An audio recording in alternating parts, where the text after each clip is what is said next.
देखो, सबसे पहली बात हमारी कमजोरी क्या है, हम परेशान हो जाते हैं। संसार में देखो तो परेशान, परमार्थ की तरफ देखो तो हम परेशान हो, ये हमारा आदत स्वभाव बन गया परेशान होना।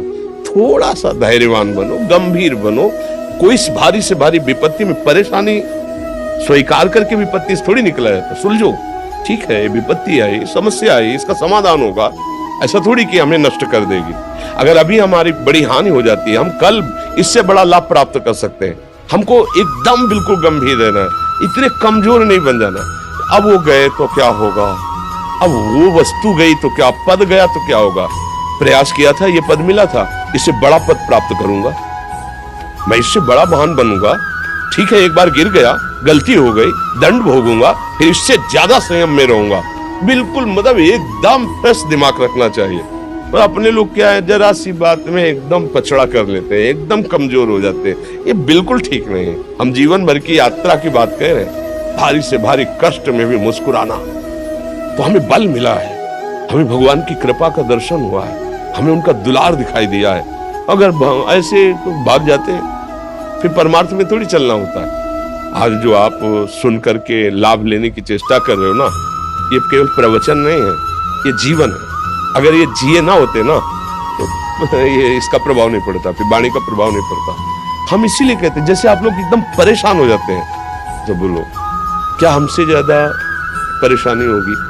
दोनों किडनी खराब, दवाई लाने के लिए पैसे नहीं, पानी रखा है हम उठ के पी नहीं सकते, भीषण शरीर में कष्ट, भीषण बुखार, क्योंकि किडनी फेल, जरा में बुखार, खाने को क्या, रोटी मांग के लाओ। अगर वहां सब्जी मिलती तो लाल मिर्च ऐसी पड़ के मिलती थी कि वो पा नहीं सकते थे। आप सोचो, पानी लाना है तो मुझे लाना है, पीना है तो मुझे पीना है। अगर मैं हारता तो कहां पहुंच जाता, क्या स्थिति होती? नहीं, मरना है, पर कदम पीछे। कोई दिन ऐसा नहीं जिस दिन सेवा ना की हो, जिस दिन सेवा ना गए हो। गुरु जी की सेवा में जाना है, पहले अपने को स्वस्थ साबित करना है, सेवा नहीं लेंगे। तुम बीमार हो, तुम कष्ट में हो, सर उनकी दृष्टि बड़ी शांत है, सेवा की, आके लेट गए। फिर हिम्मत की, अपनी श्री जी की सेवा की, मधुकरी नहीं गए, 3-3, 4-4 दिन भोजन नहीं गए, पर सेवा नहीं छोड़ा, दिनचर्या नहीं छोड़ी। और उसका प्रधान कारण संयम, ब्रह्मचर्य, भगवदाश्रय, नाम जप, कभी हारने नहीं दिया। अभी भी थोड़ी देर बाद डायलिसिस होगा, हारने, आपको हारे हुए नजर आ रहे हैं। शरीर में पीड़ा है, किडनी फेल है, ऐसा तो हम स्वस्थ बैठे, पीड़ा है, बार बार प्यास लगती है, थोड़ा थोड़ा पानी मिलता है, हर, लेकिन हम आनंदित हैं, हम प्रसन्न हैं, हम लड़ाई में हारे नहीं हैं, ना हारेंगे, हम जीत चुके हैं। हम अपने मालिक के भरोसे में अपना सब बात, तो वो, ये हम अपनी बड़ाई नहीं बता रहे, हम आपको बता रहे समस्या।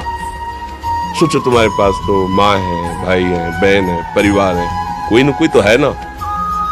मेरा किसी ने कभी जीवन में ध्यान भी नहीं दिया, क्यों?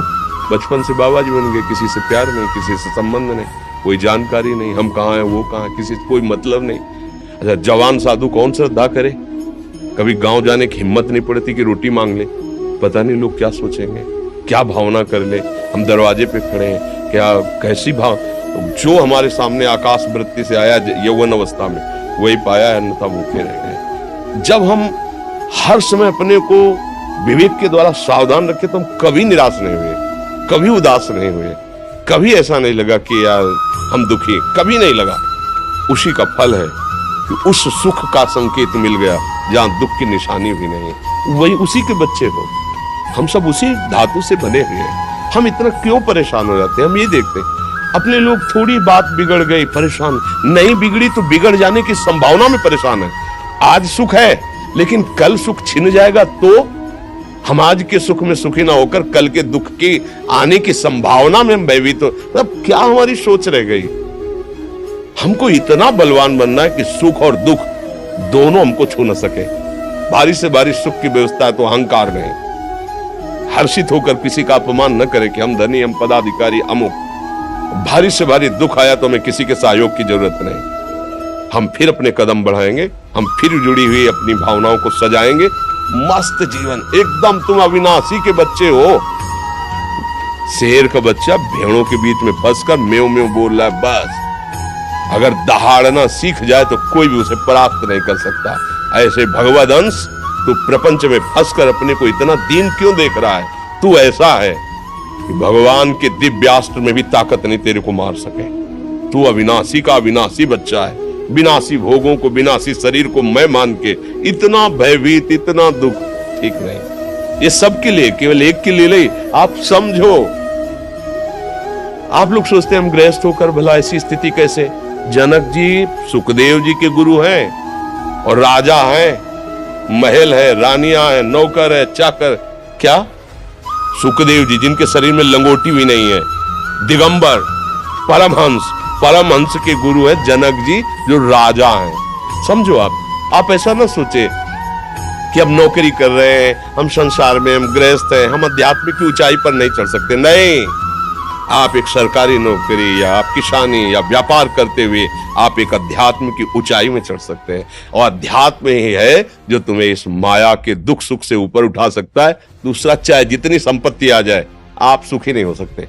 सब देख लो, आंख खोल के देख लो, अध्यात्म ही है जो तुम्हें हर कष्ट सहकर मुस्कुराकर जीने का रास्ता बता देगा कि आप आनंदित हो जाओगे। कुछ नहीं बिगड़ा, अध्यात्म है तो कुछ नहीं बिगड़ा, अध्यात्म नहीं है तो कुछ नहीं बना, कुछ हाथ नहीं लगने वाला।